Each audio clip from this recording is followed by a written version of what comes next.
मैं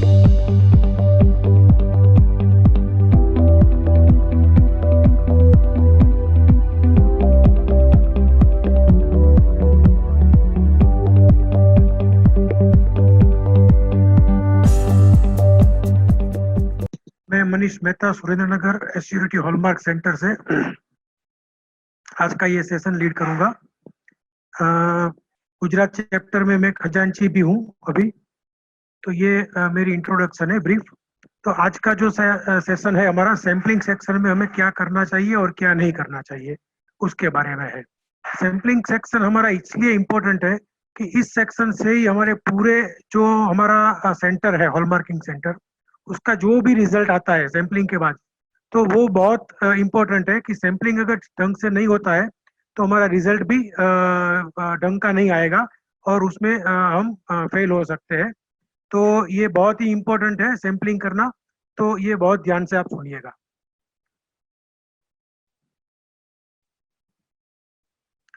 तो ये जो सैम्पलिंग सेक्शन है उसकी रिस्पॉन्सिबिलिटी सबसे पहले हम देखें तो वो जो हमने सैम्पलर के तौर पे जिसको नियुक्त किया है उसकी सब जवाबदारी रहती है इसमें। और उसका क्वालिफिकेशन क्वालिटी मैनुअल में हमने जो स्पेसिफाई किया है वही रहना चाहिए। लेकिन उसमें प्रिफरेबल ये है कि अगर वो आर्टिजन कोई है जिसने अपने पास्ट में ज्वेलरी बनाई है खुद ने, ऐसा कोई आर्टिजन अगर आपको मिलता है सैम्पलर के तौर पे, तो वो ज्यादा अच्छा रहेगा क्योंकि उसको सब पुर्जे की सबकी मालूम रहेगी, तो वो सैंपल अच्छी तरीके से कलेक्ट कर पाएगा। तो अगर एक्सपीरियंस वाला अगर ऐसा आर्टिजन कोई मिलता है तो उसको सैंपलर बनाने का ज्यादा अच्छा है। और ट्रेनिंग की बात की जाए तो अगर वो सिर्फ सैंपलर है तो उसको हम क्वालिटी मैनेजमेंट की और सैंपलिंग के लिए ट्रेनिंग देंगे। और अगर उसको एक्सआरएफ का इंचार्ज भी डेप्यूटी में रखना है और मैनेजमेंट रिप्रेजेंटेटिव हमारा जो क्वालिटी मैनेजर हम बोलते हैं जिसको, उसका भी डेप्यूटी बनाना है, तो उसको क्वालिटी मैनेजमेंट और सैंपलिंग के अतिरिक्त एक्सआरएफ, बैलेंस, एसेइंग और मार्किंग, ये सब की ट्रेनिंग भी देनी होगी। और उसको हम इंटरनल ऑडिटर भी बनाना चाहते हैं, तो इसके अलावा हमें इंटरनल क्वालिटी असेसमेंट उसकी भी ट्रेनिंग उसको देनी होगी। इसकी अथॉरिटी कहाँ कहाँ पे रहेगी? एक तो सैंपलिंग में और उसके जो भी टूल्स है सैंपलिंग के लिए, वो सब टूल्स के मेंटेनेंस करने की इसकी अथॉरिटी रहेगी। और इसको एक्सआरएफ भी यूज करने की अथॉरिटी है एक्स्ट्रा में। नॉर्मली ये क्या होता है कि इसको कहीं भी जो सैंपल लेना होता है तो प्रिलिमिनरी एग्जामिनेशन के लिए एक्सआरएफ की भी जरूरत रहती है, तो उसके लिए उसको एक्सआरएफ यूज करने की भी अथॉरिटी हमें देनी होती है। थोड़ी जनरल बात देखेंगे पहले डूज एंड डोंट्स के सेक्शन में जाने के पहले। तो ये पहला जो मैंने बताया कि ये वेरी क्रूशियल स्टेज है हॉलमार्किंग सेंटर का, सैंपलिंग का, क्योंकि हमारे रिजल्ट जो है उसकी रिलायबिलिटी जो है वो एक्चुअल वैल्यू से कितनी क्लोज है वो इसी स्टेज पे तय होता है। अगर सैंपल सही ढंग से नहीं लिया है तो हमारा जो भी रिजल्ट आएगा वो एक्चुअल वैल्यू से बहुत दूर होगा। तो ये हमें बहुत ठीक से देखना है कि हमारी रिजल्ट्स की रिलायबिलिटी ज्यादा से ज्यादा हो और वो एक्चुअल वैल्यू जो है उससे हमारा रिजल्ट है एकदम करीब आए। सैम्पलिंग में ध्यान रखना बहुत जरूरी है। तो सैम्पलिंग हमें इस तरह से लेना है कि जो है वो अपने मूड जो अपना ज्वेलरी ऑर्नामेंट्स है या आर्टिफैक्ट्स है उसको रिप्रेजेंट करता हो पूरी की पूरी तरह, उसको रिप्रेजेंट करना चाहिए जो सैंपल है वो पूरे लॉट को। और ये सेक्शन में हमें एक वेइंग स्केल भी रखना है जिसकी लिस्ट काउंट रहेगी 10 मिलीग्राम्स की।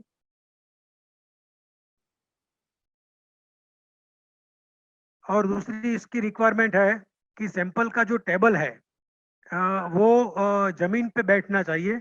वो ऊपर रखेंगे तो क्या होगा कि सैंपल लेते वक्त अगर कोई भी चीज गिर जाती है तो वो उड़ के दूर पहुंच जाती है, तो वो फिर दिखाई नहीं देती है और लॉस होता है। तो ये ना हो पाए इसलिए उसको ग्राउंड पे बिठाना जरूरी है। प्रिफरेबल है कि सैंपलर जो है वो बैठ के काम करे। और जो हम ग्राउंड का एरिया है उसको डार्क कलर के कारपेट से हमें ढंक के रखना है ताकि हमारा जो गोल्ड या सिल्वर का जो भी पार्टिकल्स है वो उसको हमको दिखाई दे, नेकेड आई से हमको दिखाई देना चाहिए। तो वो हमें डार्क कलर की कारपेट से ढंकना है ग्राउंड का एरिया। और उसका जो भी टेबल है सैम्पलर का, वो टेबल को भी अप्रोप्रिएट साइज के एक्रिलिक कवर से हमें कवर करना है, ताकि वहां से उसका जो भी जॉइंट है टेबल का, वो जॉइंट के अंदर कुछ भी हमारा सैंपल का कोई भी पार्टिकल चला ना जाए। तो ये भी एक्रिलिक कवर से इसीलिए हमें उसके कवर करना है। और टेबल के नीचे जब हम ड्रॉअर रखते हैं जहाँ पे हम स्क्रैप कलेक्ट करते हैं, तो उसके अंदर प्रिफरेबली वही साइज की एक मेटालिक ट्रे रखनी है। उसमें प्रिफरेबली एल्यूमिनियम की रखते हैं हम लोग, जो उसी साइज की रखनी है, ताकि पूरा का पूरा वो ड्रॉअर है वो कवर हो जाए। और वो साइज को, वो ट्रे को हमें या तो ब्लैक कलर के रेक्सिन क्लॉथ से या तो चार्ट पेपर से कवर करना है। वो इसीलिए कि जो भी स्क्रैप का पार्टिकल्स है वो आसानी से दिखाई दे और कलेक्ट किए जा सके। और ये जो क्लॉथ है ब्लैक कलर का रेक्सिन क्लॉथ, उसको हमें सही ढंग से क्लीन करना है, हमारा जो स्क्रैपिंग का वॉल्यूम है उसको मद्देनजर रखते हुए। और अगर हमने चार्ट पेपर यूज किया है ट्रे को कवर करने के लिए, तो वो जैसे जैसे जरूरत होती है उस वक्त उसको हमें रिप्लेस करना होता है। इस सेक्शन में हमें प्रॉपर इल्यूमिनेशन भी करना है और वेंटिलेशन भी सही ढंग से करना है। और अगर इल्यूमिनेशन कम होता है तो एडिशनल लैंप भी हम लगा सकते हैं स्क्रैपिंग टेबल के नजदीक में, ताकि इल्यूमिनेशन हमें पूरा मिले। और ये सेक्शन जो है वो एक्सआरएफ सेक्शन से नजदीक रखना है, उससे बहुत ज्यादा दूर नहीं रखना है। और जो सैंपल लेने की प्रक्रिया जो कर रहा है वो हो सके तब तक वो फुल स्लीव का शर्ट पहनेगा, और उसको जीन्स पहनने की इजाजत हम नहीं देंगे। ये इसीलिए कि जो भी अगर स्क्रैप में से कुछ उड़ता है तो वो उड़ के हमारे जो शरीर पे चिपक जाता है, तो फुल स्लीव की शर्ट पहनना ज्यादा जरूरी है। और जीन्स में भी अगर चिपक जाता है तो वहां से बाहर निकालना वो मुश्किल होता है, इसीलिए हम उसको जीन्स पहनने के लिए भी मना करेंगे। इसके पास में हम फर्स्ट एड बॉक्स भी एकदम नजदीक रखेंगे सैंपलिंग सेक्शन से, क्योंकि सैंपलिंग में जो भी टूल्स के इस्तेमाल होता है वो टूल्स कभी सैंपलर को भी लग सकता है, तो उसके लिए उसको फर्स्ट एड बॉक्स की इमीडिएट जरूरत होती है। तो इसीलिए फर्स्ट एड बॉक्स जो है वो हम सैंपलिंग सेक्शन से एकदम नजदीक रखेंगे। और ये जो है quality policy, quality objective, sampling कैसे करना है उसकी इंस्ट्रक्शन, और IS 15820 के तहत जो सैंपलिंग प्लान है वो, और IS 15820 में एनेक्सर ई में जो गाइडलाइंस दी गई है वो, और सैंपल का जो कोडिंग मेथड है, ये सब को हमें एग्जिबिट करना है सैंपलिंग के एरिया में। जहाँ पे सैंपलिंग हो रहा है वहाँ पे ये सब हमें एग्जिबिट करना है। Quality policy, quality objective, sampling कैसे करना है उसका इंस्ट्रक्शन, सैंपलिंग का प्लान जो IS 15820 में दिया है, और सैंपलिंग का गाइडलाइंस जो एनेक्सर ई में दिया गया है 15820 के। और उसको हम कोडिंग करते हैं। कोडिंग की जरूरत कहाँ पड़ती है हमारी, कि जो भी क्वालिटी मैनेजर से पूरा लॉट आता है या पूरा कंसाइनमेंट मिलता है, तो उसमें हमें सैंपलिंग जहाँ जहाँ जो भी लॉट वाइज लेते हैं तो उसको हम कोड करना पड़ता है, ताकि उस वो लॉट, जो कौन सा लॉट पास हुआ कौन सा लॉट फेल हुआ वो हम तय कर सके। इसलिए कोडिंग का भी जरूरत होता है इसमें। ज्वेलरी आर्टिकल और आर्टिफैक्ट्स सैंपलिंग में कहाँ से आएगा, वो जो मैनेजमेंट रिप्रेजेंटेटिव है या तो क्वालिटी मैनेजर जो हम बोलते हैं, उसके पास से जॉब कार्ड या सैंपलिंग कार्ड जो भी हमारी निश्चित की गई है तय, उससे ये MR के पास से आएगा अप्रोप्रिएट बॉक्स के साथ में।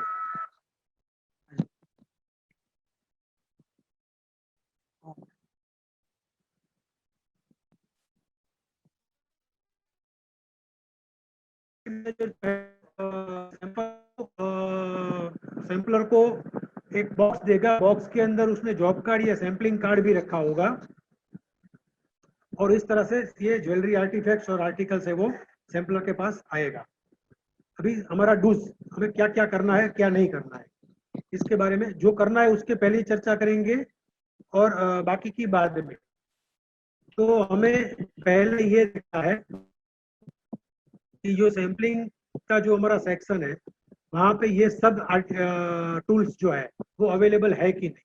इसमें कौन सी टूल्स है, एक तो माइक्रो ड्रिल है, बर्स है, एम्ब्री पेपर्स है, स्क्रैपिंग टूल्स जिसको चिकली भी बोलते हैं हम लोग, पॉलिशिंग टूल्स जिसको ओपनी बोलते हैं, बटर पेपर, कटिंग प्लायर्स अलग अलग साइज के, chisels, magnet, cleaning brush different size के, मैग्नीफाइंग ग्लास और dust collector of different size.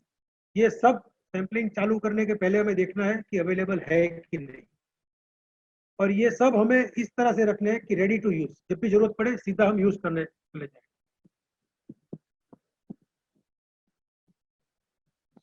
ये कुछ फोटोग्राफ्स है सैम्पलिंग टूल्स के, जिसे आप देख सकते हैं। सैम्पलिंग का रूम जो है वो हमें एकदम क्लीन रखना है, और जो भी टूल्स हमने आगे देखे लिस्ट, उसको डर्ट फ्री, मतलब उसके ऊपर कोई भी डर्ट नहीं होनी चाहिए या रस्टिंग भी नहीं होना चाहिए। रेडी टू यूज मतलब जब भी हम काम करते हैं तभी रस्ट उसके ऊपर नहीं होनी चाहिए। ऐसा ना हो कि हमने कोई भी टूल्स उठाया और उसके ऊपर हमने रस्ट दिखा, फिर हम रस्ट उसको दूर करने चले गए और अपना टाइम बर्बाद हो गया। तो ये रस्ट फ्री होना चाहिए और उसको प्रॉपरली मेंटेन किया होना चाहिए। और स्क्रैपिंग टूल्स जो है, चिकनी या ओपनी ऐसे जो है, उसको जब भी हम इस्तेमाल नहीं करते हैं तभी उसको हमें कवर करके रखना है। ये बहुत ही ध्यान रहे कि स्क्रैपिंग टूल्स है चिकली और ओपनी, को हमें कवर करके रखना है जब भी इस्तेमाल नहीं हो रहा है। सैंपलिंग के लिए हमें टोटल 4 मेथड है: कटिंग, मेल्टिंग, स्क्रैपिंग और ड्रिलिंग। ये 4 मेथड से हम कटिंग, मेल्टिंग, स्क्रैपिंग और ड्रिलिंग से हम सैंपल कलेक्ट कर सकते हैं। कौन सी मेथड कैसे यूज करनी है वो हम देखेंगे आगे। तो कौन सी मेथड यूज करनी है उसके लिए सैम्पलर को, ये जो है वो मैनेजमेंट रिप्रेजेंटेटिव यानी कि क्वालिटी मैनेजर जो है उसके साथ डिस्कस करना है कि कौन सी मेथड यूज करनी है। वो तय करेगा मैनेजमेंट रिप्रेजेंट के साथ डिस्कस करके कि भाई कौन से लॉट के लिए कौन सी मेथड यूज करनी है, कटिंग की करनी है या कौन सी यूज करनी है। नॉर्मली कटिंग की जो मेथड है वो प्रीफर्ड मेथड है, क्योंकि उससे हमें एक्यूरेसी ज़्यादा मिलती है। लेकिन कई किस्सों में ऐसा होता है कि वो प्रैक्टिकल नहीं होता है, तो उस ऐसे किस्सों में सैम्पलिंग है वो स्क्रैपिंग से भी की जा सकती है। कुछ कुछ संजोगों में ड्रिलिंग से भी सैंपल लिया जा सकता है। तो ऐसे कोई स्पेशल सर्कमस्टेंसेस है, वो कौन से है? तो जब भी हमें ऐसा कोई आर्टिकल मिलता है जिसमें हमें ये शंका होती है कि इसमें कोई अनऑथोराइज फिलिंग किया गया है, उस वक्त ऐसे सस्पेक्शन में, सस्पेक्ट जब हम करते हैं तो उसमें हम जब सैंपल लेंगे तो वो ड्रिलिंग या कटिंग से हमें लेना है। ये बहुत ध्यान रहे कि जब भी कोई अनऑथोराइज फिलिंग का डाउट होता है तो कटिंग या ड्रिलिंग से ही हमें सैंपल लेना है। एक और बात हमें ध्यान रखनी है कि जो भी आर्टिकल हमारे पास आया है, अगर उसको पॉलिश किया गया है या तो उसके ऊपर कोई ग्रीस या ऐसा कुछ कंटेमिनेशन है, तो उसको हमें ट्राई क्लोरोइथोलिन के सॉल्यूशन से डीग्रीस करना है या तो पॉलिश उसका रिमूव करना है। ये पॉलिश इसीलिए रिमूव करना है, अगर पॉलिश वाला पार्ट जो सैंपल में चला गया तो नॉर्मली क्या रहता है कि पॉलिश जिससे किया जाता है तो उसकी प्योरिटी हाई रहती है पॉलिशिंग की। तो पॉलिशिंग की हाई प्योरिटी वाला अगर सैंपल में चला गया तो वो हमारे रिजल्ट को अफेक्ट कर सकता है। इसलिए हमें सैंपल जो है वो पॉलिश जो है उसका पहले निकालना है और उसके बाद में उसमें से हमें सैंपल लेना है। तो ये बहुत ही ध्यान रहे कि पॉलिश किया हुआ बाद हमें सैंपल में से नहीं लेना है।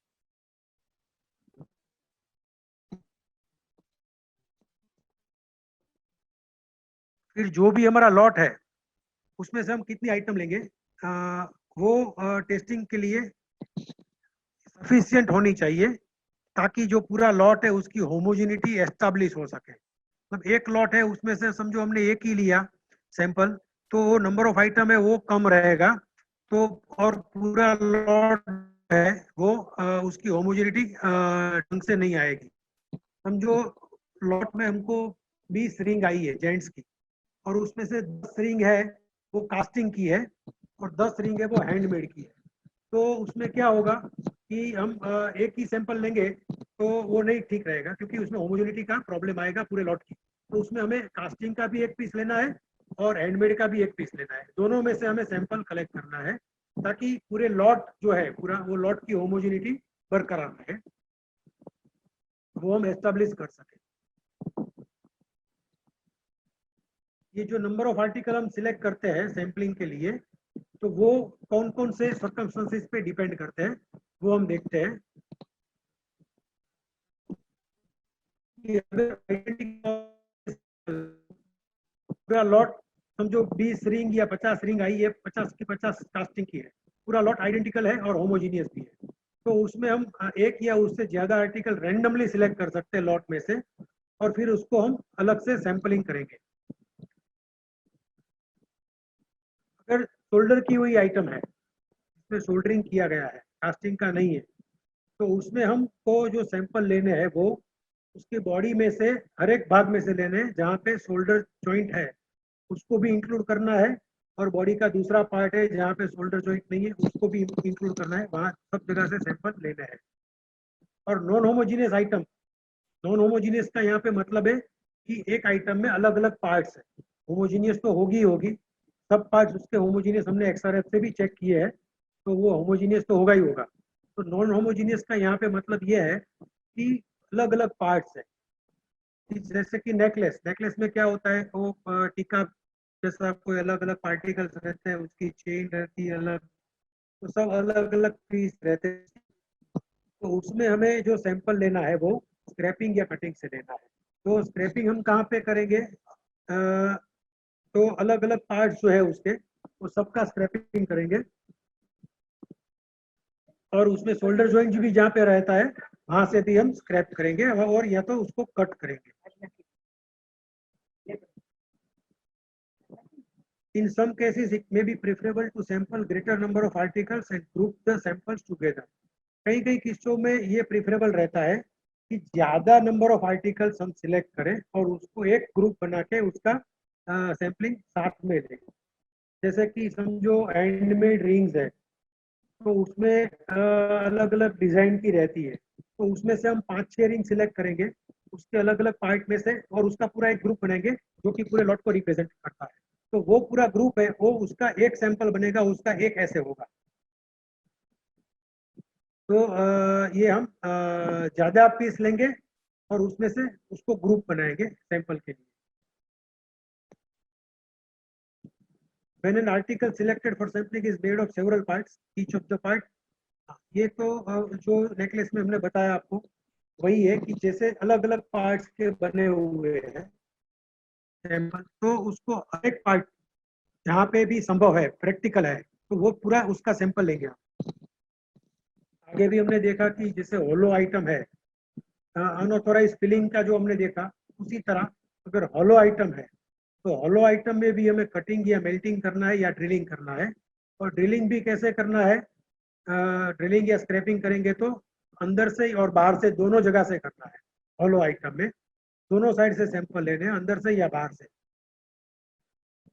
तो ये सैम्पलिंग में अगर हम परफेक्ट करेंगे तो पूरा लॉट जो है वो उसको रिप्रेजेंटेशन सही ढंग से मिलेगा, और हमारा जो भी रिजल्ट है वो पूरे लॉट को रिप्रेजेंट करेगा।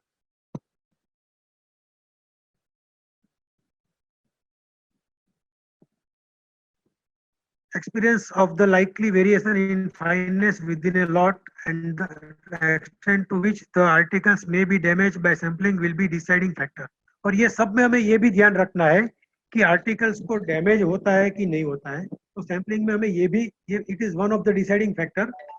जैसे हमने अलग अलग सर्कमस्टेंसेस ऊपर देखे, उसमें ये भी एक डिसाइडिंग फैक्टर है कि आर्टिकल डैमेज होता है कि नहीं होता है, ज्यादा डैमेज ना हो वो भी हमें देखना है, और किस हद तक वो लॉट को रिप्रेजेंट करता है, ये भी एक उसको डिसाइडिंग फैक्टर है, सर्कमस्टेंसेस है जहाँ पे वो सैम्पलिंग को इफेक्ट करता है। और उसमें हमें क्या एक तय करना है कि सैंपल जो भी हम निकालेंगे वो डैमेज ना हो ज्वेलरी को, उसी तरह एटलीस्ट 250 मिलीग्राम का सैंपल निकालना है। सैंपल का मिनिमम 250 मिलीग्राम का होना चाहिए। और सैम्पलिंग के लिए हमें कितने आर्टिकल सिलेक्ट करने हैं वो कंसाइनमेंट और लॉट की साइज के ऊपर डिपेंडेंट है, जो हम आगे देखते हैं कि वो किस तरह से निकालना है। अगर ज्वेलरी, इसमें दो पार्ट है। अगर हमारे पास ज्वेलरी आई है तो ज्वेलरी में कंसाइनमेंट क्या है और आर्टिफैक्ट्स में कंसाइनमेंट, दोनों के लिए अलग अलग क्राइटेरिया दिया गया है। तो हम पहले ज्वेलरी के लिए देखेंगे। ये इसमें ज्वेलरी में ये लॉट साइज दिखाई गई है। तो कंसाइनमेंट और लॉट का डिफरेंस हमें देखना बहुत जरूरी है। कंसाइनमेंट मतलब समझो एक हमारे पास हॉलमार्किंग के लिए 100 पीस आए हैं, वो सब होमोजीनियस है, मतलब 916 के ही है। लेकिन उसमें 20 रिंग है जेंट्स की, 20 लेडीज की रिंग है, 20 इयरिंग्स है, 20 नेकलेस है और 20 चेन है। ऐसा मिला के वो 100 पीस है, सब 916 है, पूरा है, तो उसको हम कंसाइनमेंट बोलेंगे। ये जो, लेकिन उसमें से हम लॉट जो बनेंगे वो 5 लॉट अलग अलग बनेंगे। 20 रिंग का अलग लॉट बनेगा, 20 चेन का अलग लॉट बनेगा, 20 इयरिंग्स का अलग लॉट बनेगा। वो ऐसे तरह से अलग अलग लॉट बनेंगे। तो ये हमें लॉट की साइज के ऊपर जाना है, कंसाइनमेंट की साइज नहीं देखनी है। अगर लॉट में 1 से 40 पीस है, तो अगर हम सैंपलिंग स्क्रैपिंग या ड्रिलिंग से करते हैं तो उसमें मिनिमम 10%, मतलब अगर 40 पीस है तो 4 पीस का हमें स्क्रैप करना है या ड्रिलिंग करनी है। और कटिंग करना है करते हैं और मेल्टिंग से सैंपल लेते हैं तो मिनिमम 1 पीस का करना है। तो अगर 40 तक पीस है तो सैंपलिंग का परसेंटेज, अगर स्क्रैपिंग और ड्रिलिंग से सैंपलिंग हो रही है तो 10%, और कटिंग या मेल्टिंग से होती है तो 1 करना है। और उसका मिनिमम ऐसे कितना करेंगे, 1 ही करेंगे। मतलब कि लॉट साइज में हम सब जो 40 है उसमें 4 रिंग हमने उठाई, 4 रिंग में से हमने स्क्रैपिंग से उसमें स्क्रैप किया, और पूरा का वो 4 का एक ही लॉट बनाया हमने। और उसका ऐसे एक ही होगा, जैसे आगे हमने बताया था कि पूरे ग्रुप को हम सैंपल के तरीके से लेंगे और पूरे लॉट को रिप्रेजेंट करता है। और अगर लॉट की साइज 41 से लेके 280 तक की है समझो, तो जो स्क्रैपिंग और ड्रिलिंग है उसमें परसेंटेज 10 ही रहेंगे।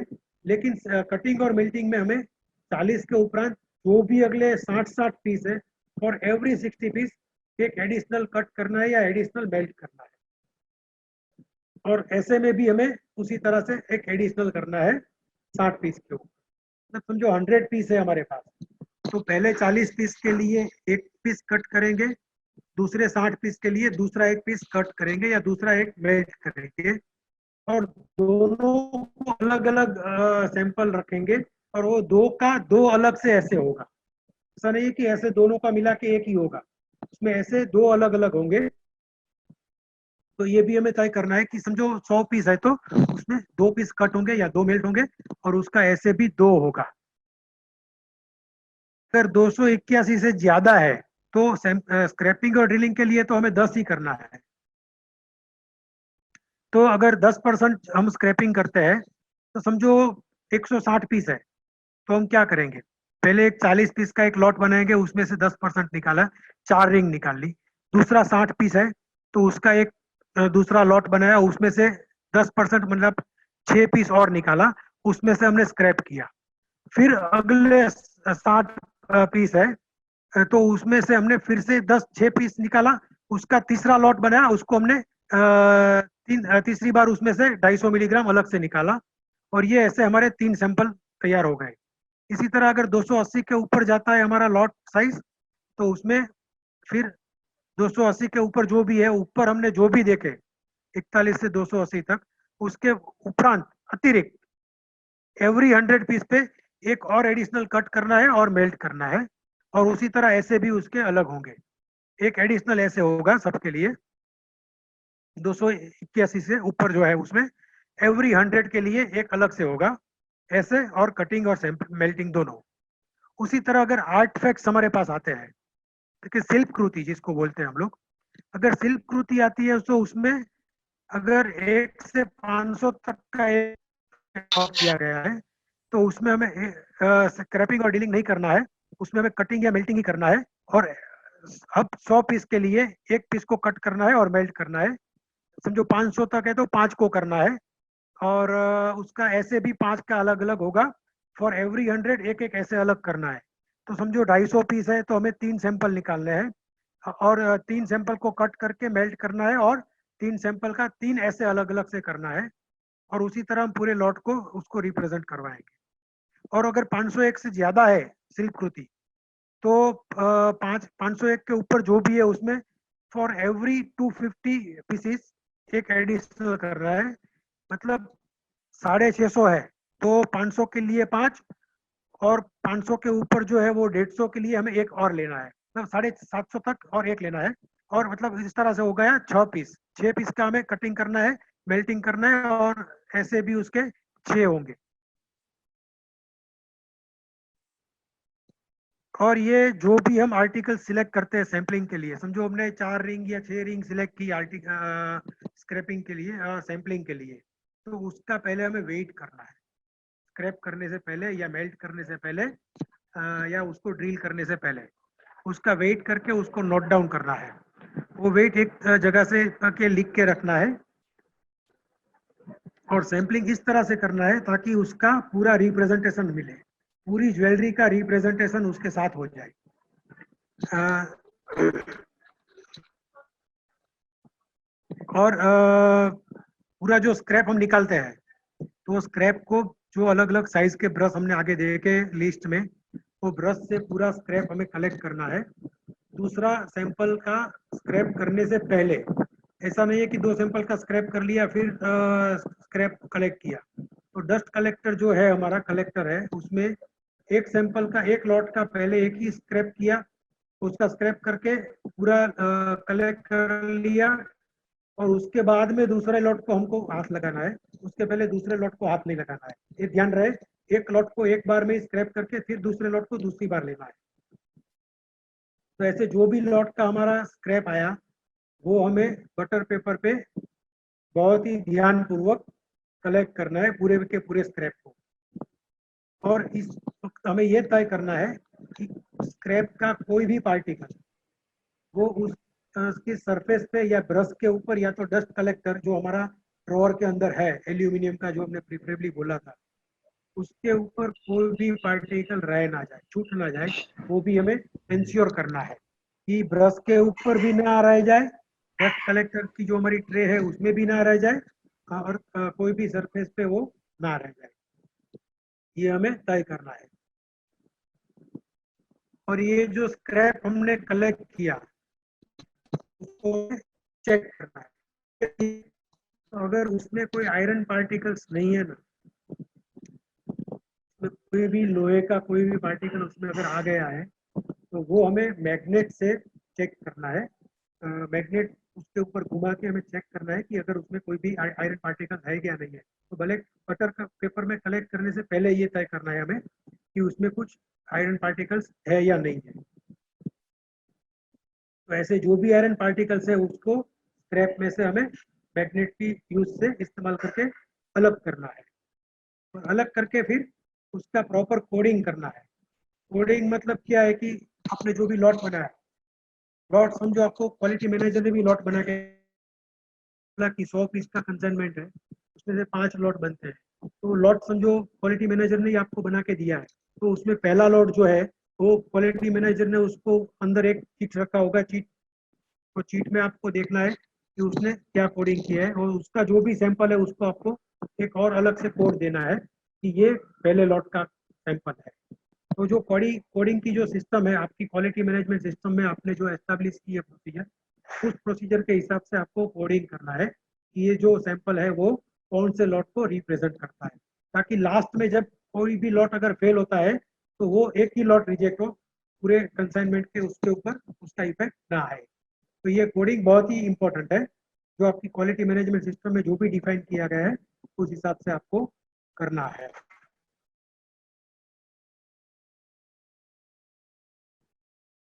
फिर हमें क्या करना है, वो जो स्क्रैप हमारा कलेक्ट हुआ उसका भी वेट है, उसको रिकॉर्ड करना है। जो क्वालिटी मैनेजमेंट से हमको जॉब कार्ड मिला या स्क्रैप कार्ड जो भी मिला है, उसके जो भी अप्रोप्रिएट कॉलम है, वो कॉलम में हमें स्क्रैप का जो वेट है उसको भी रिकॉर्ड करना है।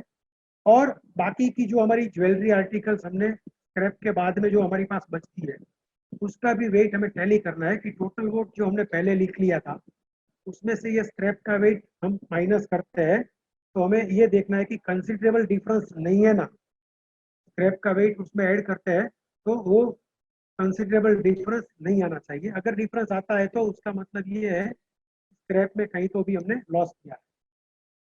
और इतना काम खत्म होने के बाद में तो जॉब कार्ड को साइन करके उसको वो जॉब कार्ड और जो भी स्क्रैप है और बाकी जो आर्टिकल्स है वो सब मैनेजमेंट रिप्रेजेंटेटिव यानी कि क्वालिटी मैनेजर को आपको हैंड ओवर करना है। तो यहाँ पे आपका ये काम खत्म होता है डूज का। भी आपको क्या नहीं करना है, तो डोंट्स। तो पहली बात ये है कि रस्टेड टूल्स यूज नहीं करना है। तो टूल्स के ऊपर कहीं भी रस्ट है तो वो आपको उसका इस्तेमाल नहीं करना है। तो रस्ट अगर है तो उसमें क्या तकलीफ आएगी कि रस्ट अगर है और वो टूल यूज करके आप सैंपल निकालते हो तो उसका जो आयरन पार्ट है वो भी अगर आपके सैंपल में चला जाएगा जिससे आपके फाइनल रिजल्ट पे भी टैली कराएगी और वो आपका रिजल्ट गलत आ सकता है। तो इसलिए रस्टेड टूल्स का हमें यूज नहीं करना है। और ये एक हमें तय करना है कि सैम्पलिंग का जो टेबल है उसके ऊपर डायरेक्टली फैन कहीं भी नहीं आना चाहिए। अगर फैन उसके ऊपर आता है तो फैन से पॉसिबल है कि हमारा स्क्रैप किया हुआ मटेरियल उड़ सकता है, तो उसमें हमें लॉस आ सकता है। तो ये भी हमें तय करना है कि ये जो फैन है वो डायरेक्टली सैम्पलिंग टेबल के ऊपर ना आए। और जो डस्ट और डर्ट वहाँ पे कलेक्ट होती है हमारी, उसे हमें फेंकना नहीं, वो हमें कलेक्ट करके रखना है। हमारी रूटीन जो क्लीनिंग होती है वो एरिया की, सैम्पलिंग एरिया की, तो उसको हमें डस्ट वहाँ पे जो भी मिलती है जो भी डर्ट मिलती है उसको हमें कलेक्ट करके रखना है। वो फ्यूचर में उसको सेल कर सकते हैं, उसकी बिक्री होती है। तो वो हमें कलेक्ट करना है, उसको थ्रो नहीं करना है, उसको फेंक नहीं देना है। और जो मैंने पहले भी जैसे बताया कि एक सैंपल, एक लॉट का सैंपल अगर हमने जब तक कंप्लीट नहीं किया है, उसका काम खत्म नहीं हुआ है, उसके पहले दूसरा सैंपल दूसरे लॉट में से सैंपल निकालने का प्रयास नहीं करना है। Do not attempt to take sample from other lot, मतलब दूसरे लॉट में से सैंपल लेने का प्रयास नहीं करना है जब तक कि पहला खत्म ना हो। तो ये थे हमारे डोंट्स। Thank you.